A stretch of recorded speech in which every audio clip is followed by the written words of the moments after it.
Shabbat Shalom. Happy Sabbath. Today is the day of blowing the shofar.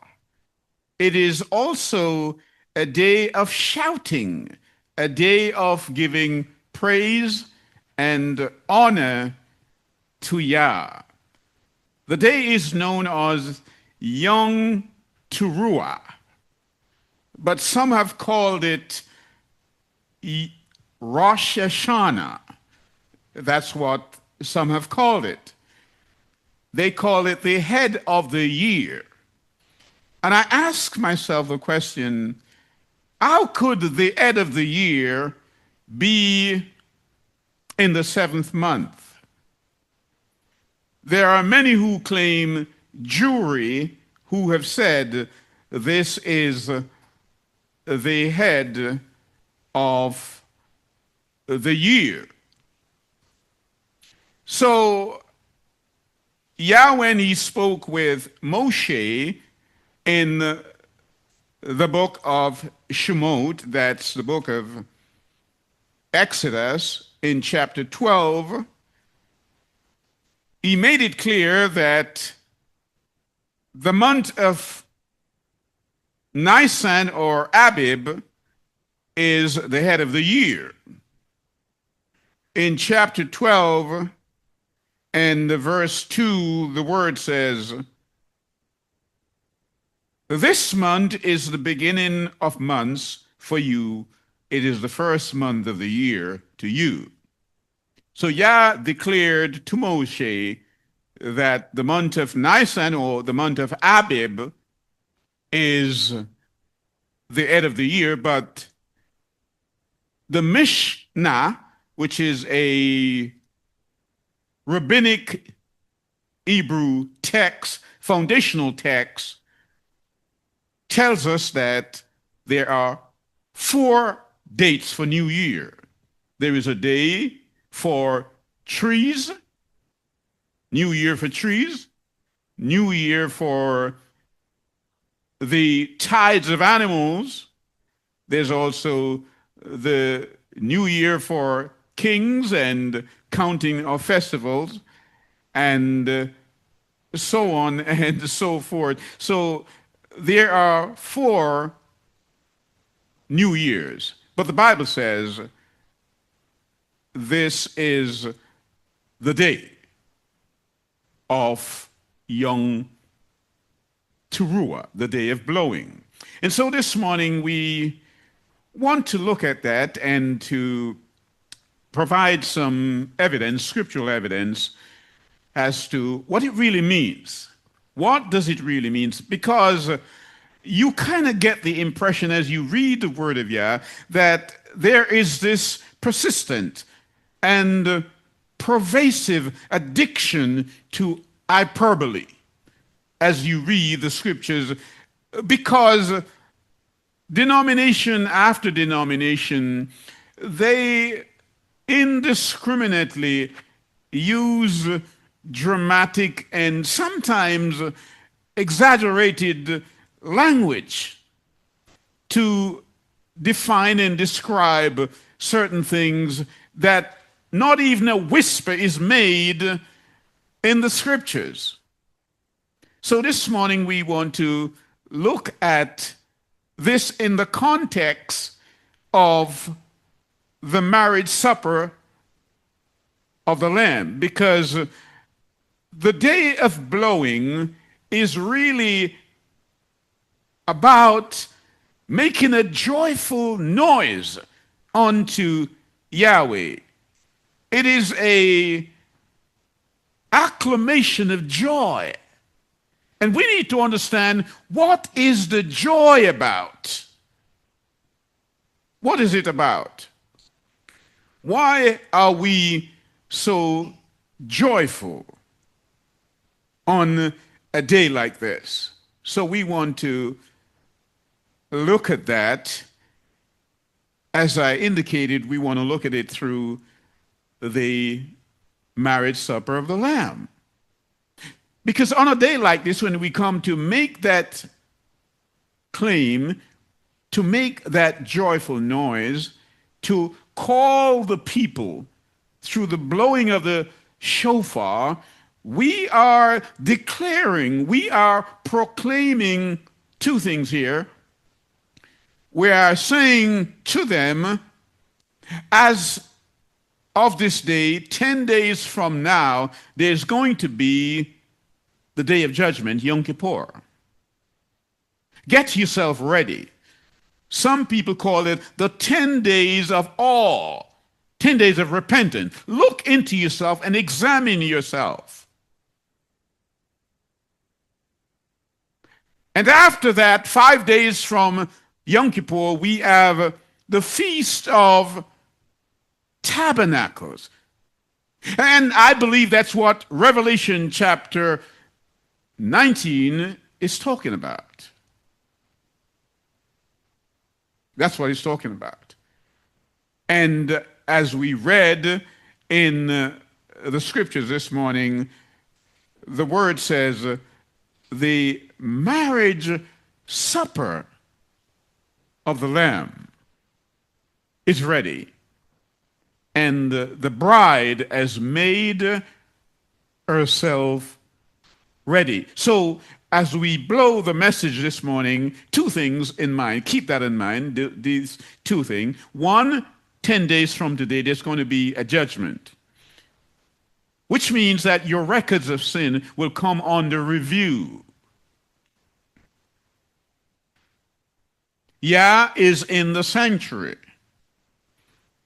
And just like the Kohen Agadal would do on the day of judgment, he looks at your records and he makes a judgment on your records. And if you come through that unscathed because you are redeemed by his blood, then you're able to rejoice at the wedding supper of the Lamb, according to the book of Revelation. But I want to look at it in a way that will make sense to you this morning, because as I've often said, truth has to be existentially relevant. And it has to be consistent, logically consistent. And we want to, therefore, ask the question, what role does logic play in our exegesis of the word, as we exegete the word? And you read something like, remember the Sabbath day to keep it holy. And you decide you will not keep it. What role does logic play in all of your study? What role? When I talk about the exegesis here, I'm talking about the critical, careful examination and interpretation of the text, where we are able to utter the correct hermeneutical principles that are tied to the word, so we understand them correctly. In the book of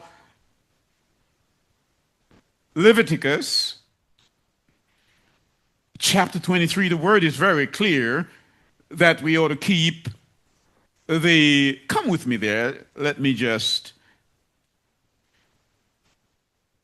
look at it. That's chapter 23, as you all know. The word says that, and I'm reading from verse 24, and I'm reading from the Hallelujah scriptures. Speak to the children of Israel, that's us,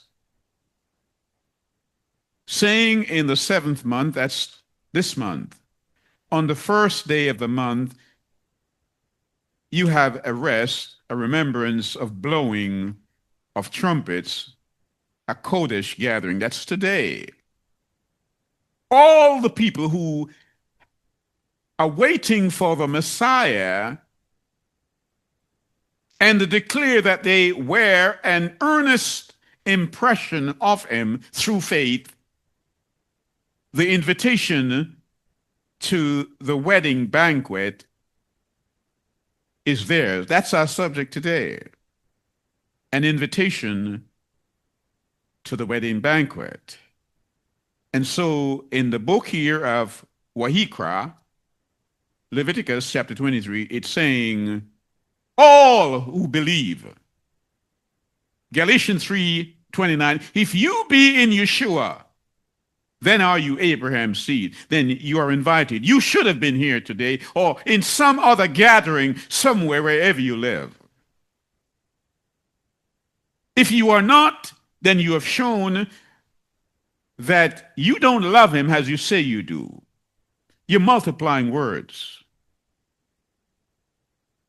You speak much with your lips, but your heart is far from him. And Yahweh spake to Moshe, saying, on the 10th day of the 7th month is Yom Kippurim, Yom Kippur. As I indicated, as I opened up, I said, when we speak and when we blow the trumpet, we are sending a message. We are saying, Yom Kippur, the day of judgment, is coming. Prepare yourself. You have 10 days to get yourself in order because you're going to be judged.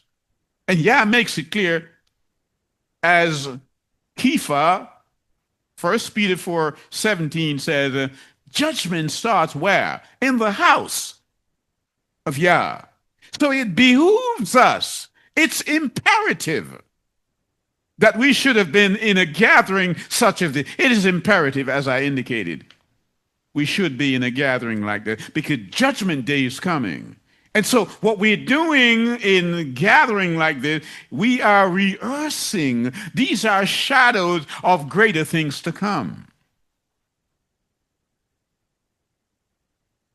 And of course, it goes on to tell us that 5 days after that, there is a rejoicing. And watch how this fits into what I'm saying this morning. In the Feast of Tabernacles, it lasts for 7 days, just like the wedding supper or the weddings in the Bible. They were long days of rejoicing over a wedding. So come with me now to the book of Bereshith, chapter 24, so we can leaf it out and see how it works. And the word says, and Abraham was old, advanced in years, and Yahweh had barak Abraham in every way. He had blessed Abraham in every conceivable way. And Abraham said to the oldest servant of his house, that's Eliezer, who ruled over all that he had, put your hand under my thigh so that I make you swear by Yahweh, the Elohim of the Shemayim, that's heavens, and the Elohim of the earth, that you do not take a wife for my son from the daughters of the Canaanites among whom I dwell. I don't want you to miss this. Abraham is here playing the father. And Yishtak, the firstborn, who carries the promise of the firstborn, is here depicted carrying the burden of understanding, likening himself to Yeshua. Yeshua is the firstborn.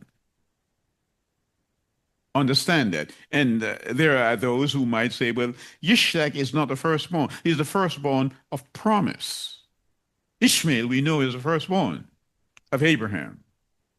But we're talking the firstborn of promise here. And so go and take a wife, but not any kind of wife. Don't take any from the Canaanites. Travel and get a wife that is Kodesh, holy. Go to my land and to my relatives and take a wife for my son Yishtak. And the servant said to them, what if the woman refuses to follow me to this land? Do I then take your son back to the land from which you came? And Abraham said to him, beware lest you take my son back there. Don't take my son, take the wife to him. And so you link this back now to Yohanan chapter 14. Let not your heart be troubled. I've gone to prepare a place for you, and where I am, I'll come back and I'll take you, and you're going to live with me in my Father's house. Because in my Father's house, there are many rooms for you, many mansions. And so, as a wife waiting, you need to work on your marriage attire. Get your dress ready. Because I'm going to prepare the place. I'm going to get a house for you. And so, as we read the story here of Abraham, we are seeing this play out in a way that makes sense to us. And he goes and he's praying. How do I know which is the right wife for my master's son? How will I know that? And he prays. The word says the servant took 10 of his master's camels and left, for all his master's goods were in his hand, and he arose and went to Haram Naharaim, to the city of Nahor. You see, today, when a man is looking for a wife, they don't go through this. Sometimes they meet on Facebook and WhatsApp and all the other places they meet. No. You're talking about a life's partner here. Don't look at the Canaanites. They are not of the caliber people that I want for my son. Because the wife must be an example in righteousness and must be a fitting bride for Yishtak. He took 10 camels. 10 camels. And the word says, and he made his camel kneel down outside of the city by the fountain of water at evening time, the time when women go out to draw water. And he said, Yahweh Elohim of my master Abraham, please meet before me this day and show kindness to my master's Abraham. See, I am standing here by the fountain of water, and the daughters of the men of the city are coming out to draw water. Now let it be that the young woman to whom I say, please let down your jar and let me drink, and she says, drink and let me water your camels too. Let her be the one whom you have appointed for your servant Yishtak, and let me know by that you have shown kindness to my master. That's his prayer. And the word says, and it came to be before he had ended speaking, this is Yah, answering prayer before you even finished. That Ribka, or Rebecca in the English, who was born to Bethuel, the son of Milcah, the wife of Nahor, Abraham's brother, came out with a jar on her shoulder. She came out, and the young woman was very good looking. She was fair to look at. A maiden. No man had known her.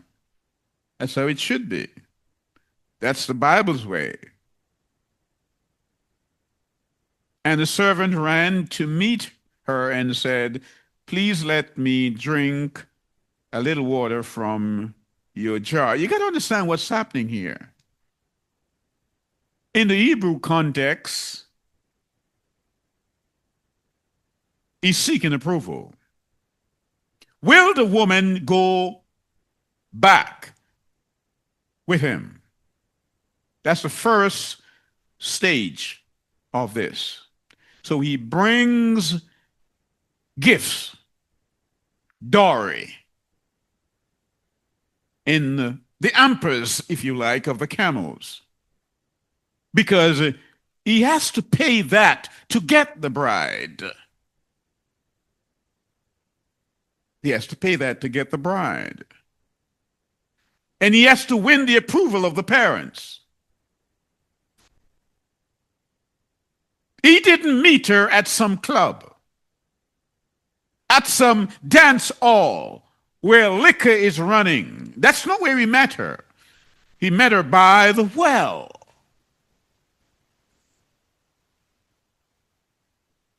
Because he wanted a good wife. He is building something here that will last. Set some boundaries, set some tab. If she meets thee, then we know this is starting out on a good foundation.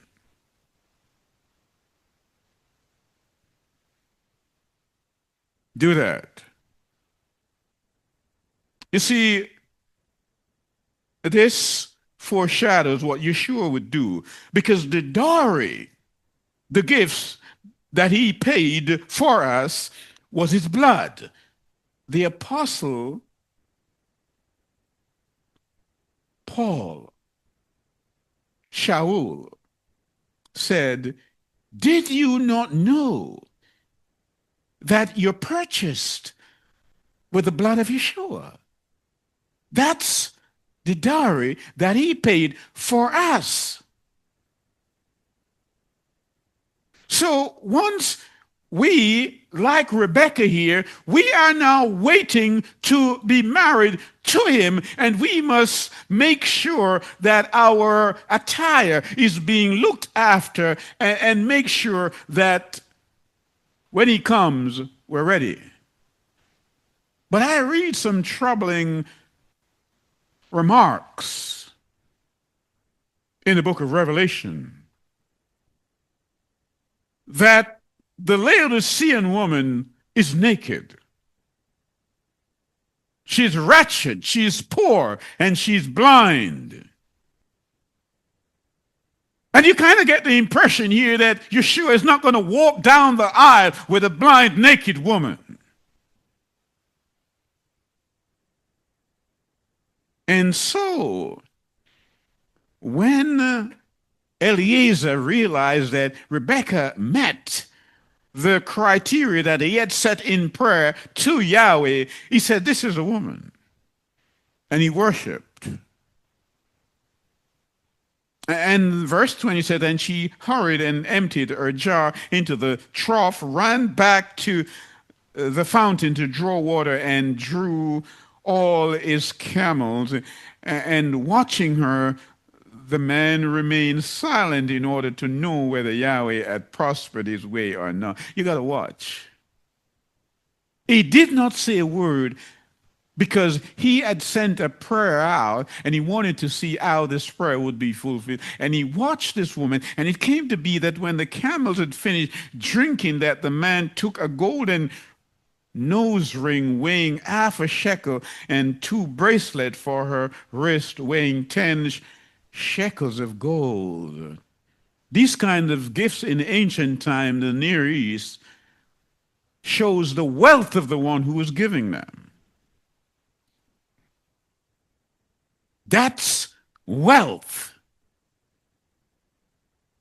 And these were commonly worn to suggest that whomever it was given to is a woman, she's being prepared for marriage. Today we're talking about $2,000-3,000 an ounce for gold. Abraham was rich, but he was not stingy. And so she realized that this is serious. Oh, yes, it's serious. And the man asked, whose daughter are you? Hear me. Please inform me is there room in your father's house? Did you hear me? For us to spend the night. And she said to him, I am the daughter of Bethuel, Milcah's son, whom she bore to Nahor. And she said to him, we have both straw and fodder enough and room to spend the night. And so he gave her the gifts. He gave them to her. That's mohar gifts. And he's trying to win the approval. That's the first stage. Is she willing to follow him? Hear me? Yeshua is trying to find out, will the church, will the assembly follow me? If the assembly was following Yeshua, churches would be filled all over the world today. They're saying we're not keeping it. Remember the Sabbath day to keep it holy. Whether it's annual or whether it's weekly, keep it holy. The church says we're not going to follow. The church is not Rebecca at all. The contemporary church is not like Rebecca.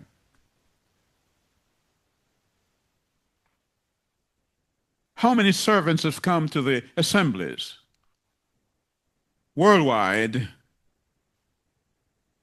and have not been given water to drink? How many? Notice something else.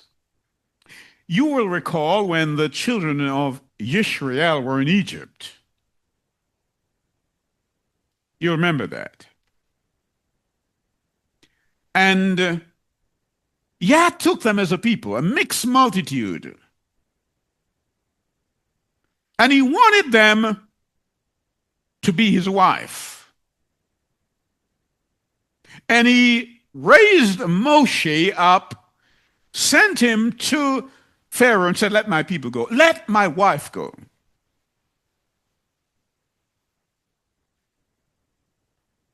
Watch how he does things. He wants to marry Israel. He says, I'm your husband. But there are certain things you have to do. Watch what he does. He says that as you go out, make sure, well, let's read it. Come with me to Shemot chapter 12. Let's read it so you can read it for yourself at some later time. Starting at verse 35. And the children of Israel did according to the word of Moshe, and they borrowed of the Egyptians jewels and silver, and jewels of gold and raiment, and Yah gave the people favor in the sight of the Egyptian. Are you with me? He was preparing them for a wedding. This is a dowry. This is the gifts. This is the mohar. So that they lent unto them such things as they required, and they spoiled the Egyptians. So he took them up to Mount Sinai, at least at the base of Mount Sinai. And he said to them, even as a priest would say to a woman in marriage, if you obey me, I will make you a kingdom of priests. Will you take this Yah for your lawful wedded husband? What did Israel say? All that Yahweh say, all that our husbands say, we will do. And they fell in love with a golden calf. They fell in love with a golden calf. But Yishtak here, waiting for his bride. His father was making sure that he gets the right wife. And the word, as we continue to read, says, and the man bowed down his head and worshipped. Eliezer worshipped. And he said, Baruch be Yahweh Elohim of my master Abraham, who has not forsaken his kindness and his truth towards my master. As for me being on the way, Yahweh led me to the house of my master's brothers. Then the young woman ran and informed those of her mother's house these matters. And Rebekah, had a brother whose name was Laban, and Laban ran out to the man to the fountain, and it came to be when he saw the nose ring and the bracelets on his sister's wrist, and when he heard the words of his sister Ribkah, saying, thus the man spoke to me, he went to the man and saw him standing by the camels at the fountain. Had gotten her approval. He's now meeting the family, and he went home and he stayed. And they wanted to know with Rebekah, would the church, would the assembly follow him home? Will the assembly follow Yeshua wherever he goeth?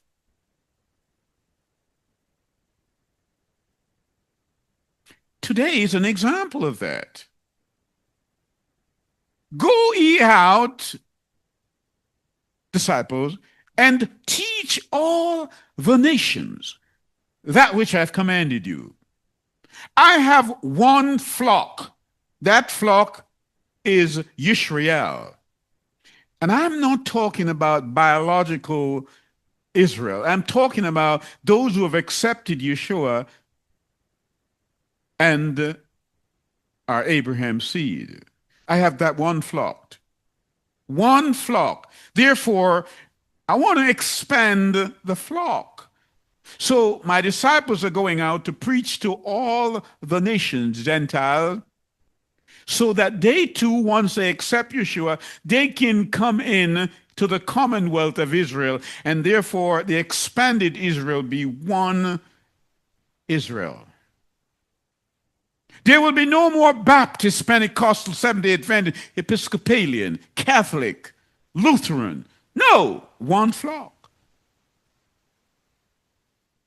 He tells you in Isaiah, 7 women will take hold of one man. But they say, I don't want to wear his attire. So how are you going to go to the wedding banquet? How? How are you going to attend the wedding banquet if you are not attired correctly? Well, come with me to the book of Matityahu, and we will look at the 22nd portion of it. The word here says, And Yeshua responded and spoke to them again in parables. You ever feel like when you speak to people about keeping the feast days and the Sabbaths that Yah had put in place for us to desist from work and come and worship, that you're speaking to the people in parables? I cannot assume that there are many who attend church who have never traveled by way of an airplane. Most people have traveled on an airplane. And you know that before you get into the airplane, you have to go through a place they call custom. And there are certain things you can't bring through custom. They call it contraband. Yah says sin is a contraband in the word of Yah. And therefore you must go through his custom. I know people don't like to go through custom. But Yah says the wife that he's seeking for his son has to be spotless. She must wear pure linen in terms of attitudes, speech, conduct.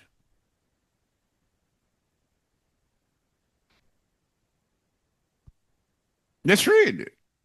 And Yeshua responded and spoke to them again by parables and said, the reign of the Shemaim is like a man, a sovereign who made a wedding feast for his son. Here it is. And sent out to his servants to call those who were invited to the wedding feast, but they did not come. Today is the day of blowing. But we have been blowing a long time before today to invite people to come, because we want to declare that in 10 days' time there is a Yom Kippur, a day of judgment coming on, where everything, including the fact that they negate the idea of coming, they rejected the invitation, will be judged in 10 days' time. And if they persist in that, they will not be among those who at the end time will be rejoicing in the Feast of Tabernacle. I don't know how you could see how the scripture is structured and then you reject these things and said it's all right because you believe what your denomination is teaching. So the word said, could we put it down in our existential time? In our local time here, it says, and he sent out his servants to call the Baptist, the Pentecostals, the Lutheran, the Calvinist, the Seventh-day Adventist, the Catholic, to the feast. Remember, the prerequisite has been that you have to come to the rehearsals. You have to be rehearsing to attend the wedding, and you have to wear the correct garment. Lifestyle in righteousness. You know, as I think it this way, sin has no place in the kingdom. It's a perfect place. Therefore, the churches, denominationally, the assemblies, are supposed to be the gateway to the kingdom, leading people to the kingdom. The churches, let me say it another way, are supposed to be the customs. The people are coming from the world, coming through the customs of the church. Because they're on the way to a different destination called the kingdom of Yah. Have you ever stopped to think, how did these people get through customs? Look at the way she parades herself, bareheaded, not covered, showing aspect of her anatomy to people who have no business seeing it. How did she get through customs? How did the priest allow that? You know what? You come to the impression here that the customs officers are being bribed. How else? You have situations where Yah says that no liars, no thieves, no effeminate, no homosexuals, no adulterers, no fornicators will enter the kingdom. That's what the word says. So if the church is the custom through which the people must travel to get to the kingdom, and these people are in there waiting for their destination, how? How did they get in?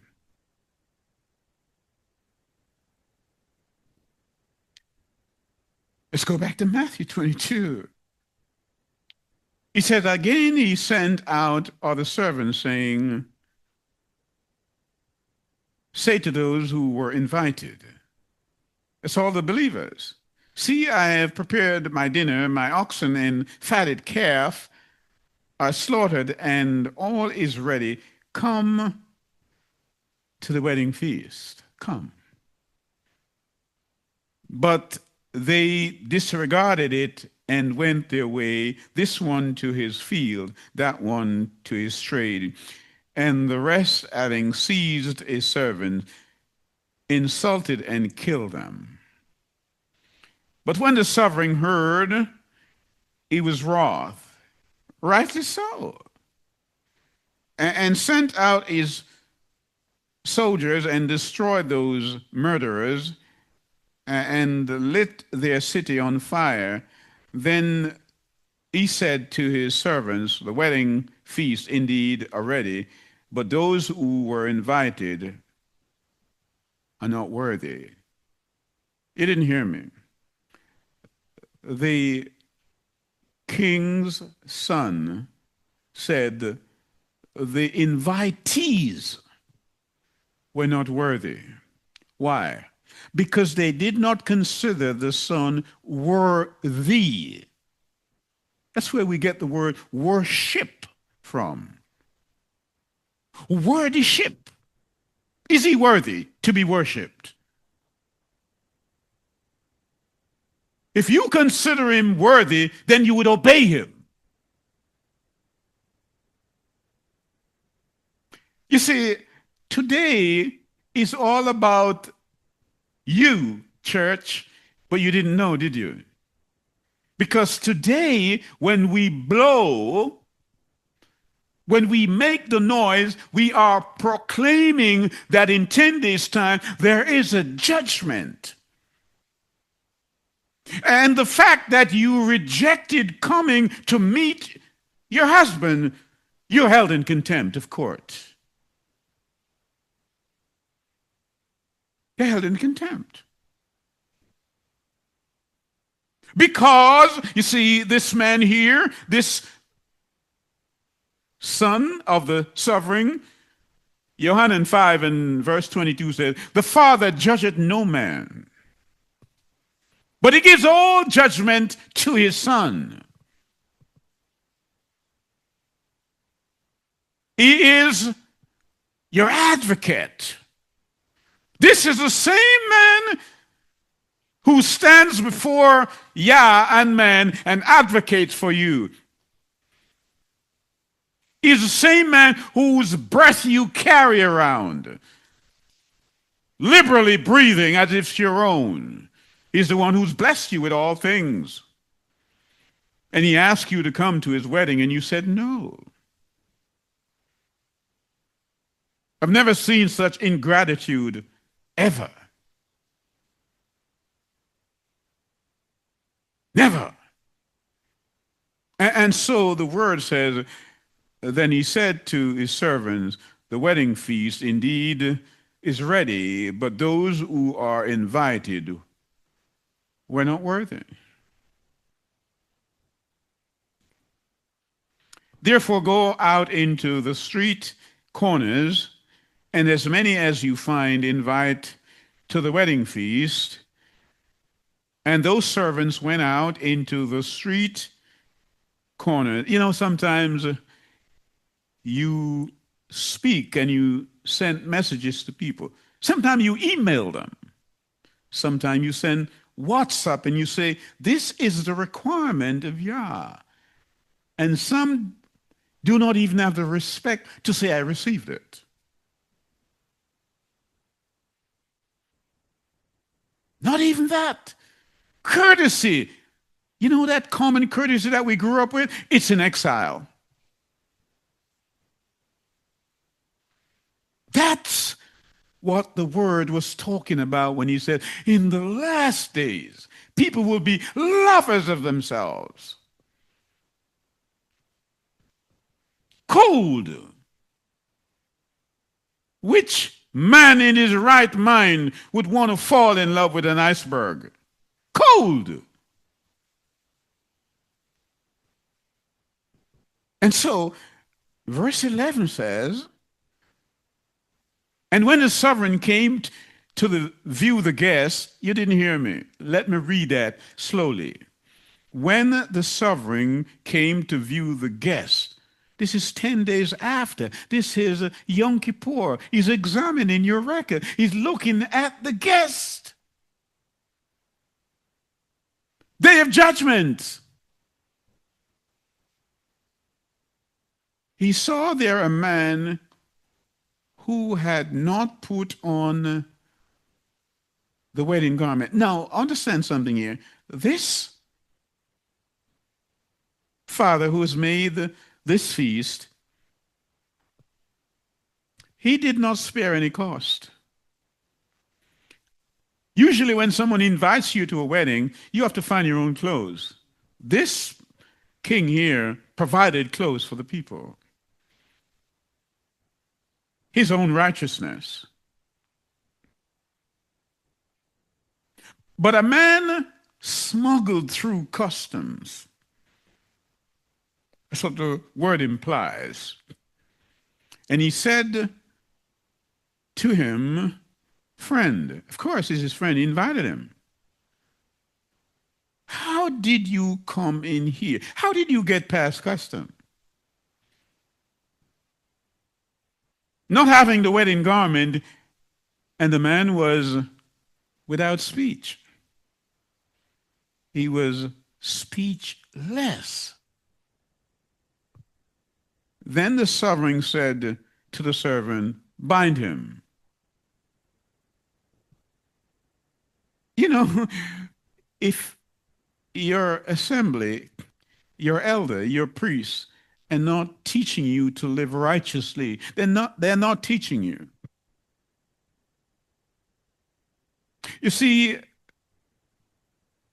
that righteousness that makes you justified before Yah is the righteousness that is imputed. Now, once you have that righteousness in you, it must be imparted. Are you with me? You cannot be righteous and people don't know it. Because that's the way you live. That's the way you speak. It's a verb. Faith is a verb. It's something you do. Abraham left his home and went to the promised land. It is something that he did. Lot left Sodom and Gomorrah. He's a faithful man. Noah built an ark. It is something that they all did. Faith is not lazy. It doesn't sit idly. Faith doesn't sit on deck chairs and sunbathe on the beach. It works. And Abraham's work was counted for what? Righteousness. So you think just turning up at church because you think you're in the right named church,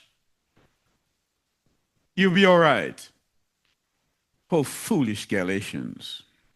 Doesn't work like that. Take him out. He's not righteous. He's not wearing the linen garment. Bind him, hand and feet.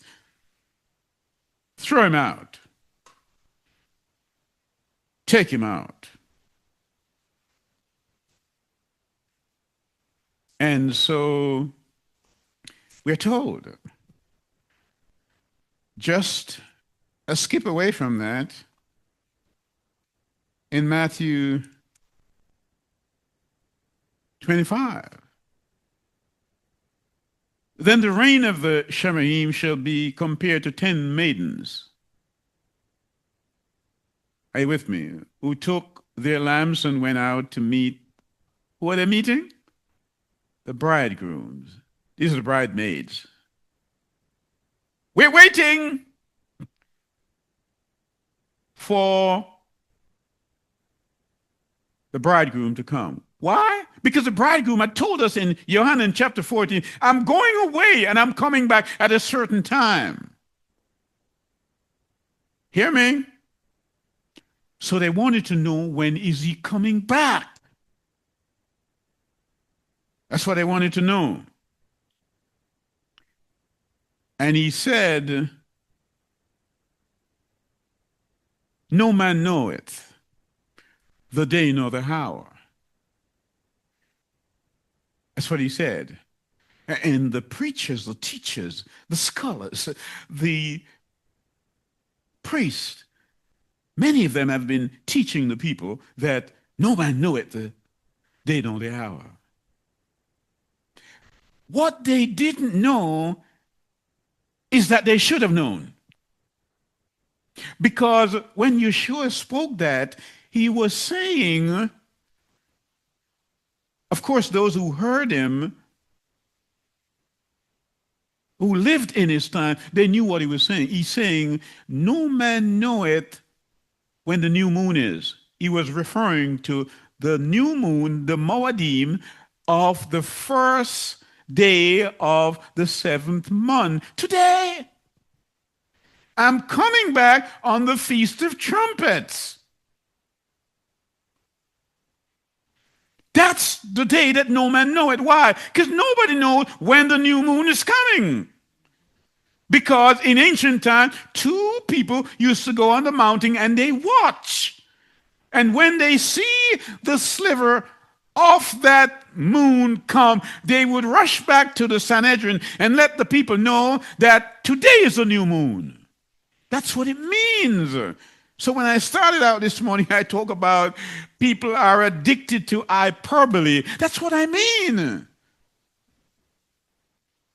You not only have to understand the word by way of connotatively how it is presented, but we must understand it denotatively. So you read the word, and this is what it says: no man knoweth the day nor the hour. That's denotative. That's what the word says. What does it mean? What is the connotation? You need to understand it connotatively. And so he's talking about today. So here is the irony. Here is the irony of all of this. Turn with me to the book we often call Thessalonians. Turn with me there, because you know it well, very well, and the chapter is 4, and that's Thessalonian Aleph, chapter 4, and we will look at verse 16. For the Master himself, that's Yeshua, shall descend from the Shemaim, from heaven, with a shout. Did you get that? He's descending from heaven with a shofar, with a shout, with the voice of the archangel, and with the trump of Yah. And the dead in Yeshua shall rise first. Then we which are alive and remain shall be caught up together with them in the clouds to meet Yah in the air, and so shall we ever be with Yah. Of course you're going to be with him because you're married to him at that time. The marriage is consummated. You remember when he died at Mount Calvary? You remember that? And he was the first fruit. When was the marriage consummated? On the day of Pentecost, when the Spirit and the people became one. Acts chapter 2, on the day of Pentecost. That's what the Bible says. When two people become one, like a cloven tongues of fire. And so the word is letting us know that despite the fact that Yah has invited you to the wedding banquet, and he tells you when he's coming, it says he's coming with a shout. When the shofar is blown, this is today. He's coming back on the Feast of Trumpets. We don't know what year. We're not setting dates. So don't go away and say we're setting date. We said he's coming back in the season of tabernacle. He's coming back the day that no man knows, because it's the new moon, the first day of the 7th month. That's in that period of time he's coming back. It's a Sabbath, an annual Sabbath. But you say you're not keeping it because it's done away with. How can it be done away with when it hasn't yet come? Where is your logic? Where? None of the feasts in the fall have been fulfilled. And fulfilled doesn't mean destroy anyway, according to Matthew 5:17. So, what is your reasoning? Other than the fact that you're parroting what your ministers have said. Huh? So, come with me. It says, the bridesmaid who were waiting, some were foolish and some were wise. If I were writing that, I would say those who turn up were wise and those who didn't turn up were foolish. Because the prize at the end is worth it. And 5 were wise and 5 were foolish. Those who were foolish, having taken their lambs, they had Bibles, but took no oil. They did not have the Spirit to reveal to them what the Bible was saying. But the wise took oil in their containers with their lambs. Now, while the bridegroom took time, they were They what? They were snoring. They slumbered and slept. And at midnight, did you get that? At midnight, the same time that the angel of death passed in Egypt at the Pesach, at midnight, the bridegroom came, and the voice said, "Go out to meet him." And they were stumbling in the darkness. They had no oil. They couldn't see. Why couldn't they see? Laodicea. Let me tell you why. Because come with me to Revelation chapter 18. And let's start reading at verse 22. Revelation, that's Azon. It says, and the sound of the harpist and the musician and flutist and trumpeters shall not be heard. You see, we stopped declaring. The trumpeters have stopped because it was declared on this day, and you did not turn up for Yom Kippur, and you did not turn up. Well, you're not going to be accepted at the wedding banquet, as we showed in Matthew 22, because you could not come through custom. You did not pass the test when you were examined at Yom Kippur. You couldn't come through. You carried contraband. And the sound of the harpist and the musician and the flutist and the trumpeter shall be heard no more at all in you.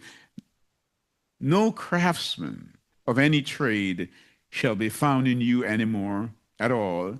And the sound of the millstone shall not be heard at all anymore. And the light. Did you get that? They had no light. They had lamps, but no light, no oil. This is Laodicea.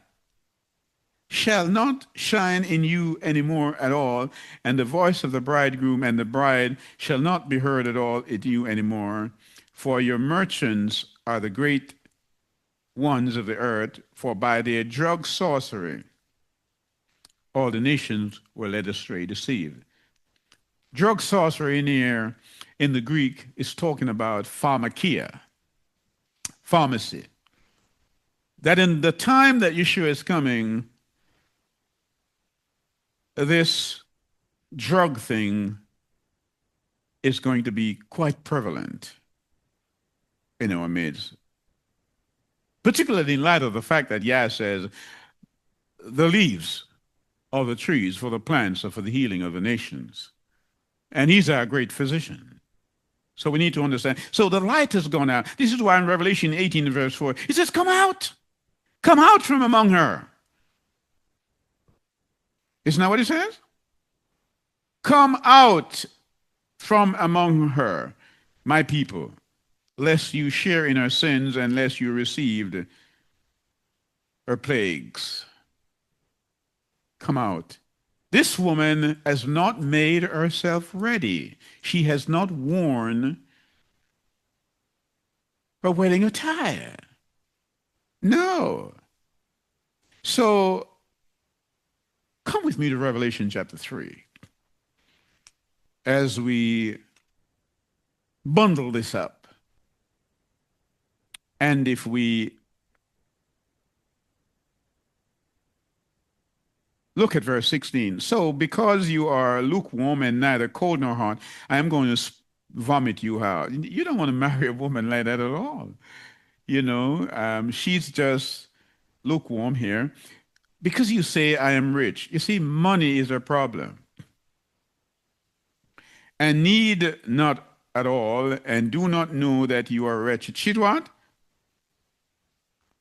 She's wretched, and she's pitiable, and poor, and blind, and naked. You don't want to walk down the aisle with a woman like this. I advise you to buy from me gold. Wow. But he's reproving us. He says, as many as I love, I reprove and discipline. So be hardened and repent. Now look at verse 20. It says, see, I stand at the door and knock. If anyone hear my voice and opens the door, I shall come in to him and dine with him and he with me. He's not in the assembly. We read last week, did we not, in Ezekiel chapter 9 and 10, that he came out and went up onto the threshold. And as I indicated then, I said prophecy will repeat itself because it's cyclical. Are you with me? It is cyclical. Because Yohanan had said earlier that when he saw him in chapter 1, he was in the midst of candlesticks. He was in the midst of the churches, in the midst of the assembly. Now he's outside knocking. Why? The lights have gone out. Can't you see that? Here is the Messiah who was in the midst of the assemblies. And in chapter 3, in Revelation chapter 3, in relation to the book, the church of Laodicea is outside. What does that tell you? So my question to you is this. If the Spirit has left, what are you doing there? Did he not say that some time ago? Your house is left unto you desolate. Not one stone will be left unturned. Does it not intrigue you somewhat that Yeshua, who came into the second temple and was teaching the people and driving out the people, saying, "You have made my house a den of thieves," the disciples were saying to him, "Did you see that edifice? Did you see how it's well designed? Did you see the stained glass windows and the gold that are used for mortar among the cut stones?" He said, "Not one stone will be left unturned." Why? Because I am the stone that's going to tear it down. Are you with me? In the days of these kings, according to Daniel chapter 2, 44 and 45. In the days of this king, I'm going to come, and a stone is going to be cut out off the mountain and crush all the kingdoms. Did you not get that? I'm going to crush them. And so we come to understand that the marriage supper of the Lamb is what we're waiting for. But if you're not rehearsing, you're wasting time. Are you not? You're wasting time. And so let's remind you of what the word of Yah says. Revelation chapter 21 and stake 21. And the 12 gates were 12 pearls. Each one of the gates was a single pearl. And the street of the city was clean gold, like transparent glass. And I saw no mishkan there, no church, no temple in it, for Yahweh El Shaddai is its mishkan and the Lamb. And the city had no need of the sun, nor of the moon to shine in it, for the esteem of Elohim lightened it, and the Lamb is the lamp. And so the bridegroom says, "Come." The bride says, "Come." The word says, "Come." Then must I ask you, what hinderest thou?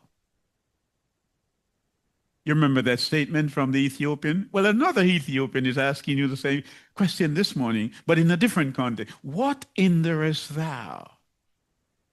May we understand today, Yom Teruah, that some say is Rosh Hashanah is the end of the year. It's not the end of the year. The end of the year is Nisan. That's when the year starts.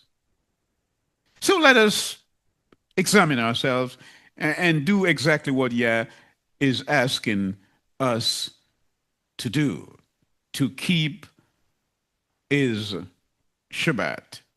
In Yeshua's name, I pray. Hallelujah.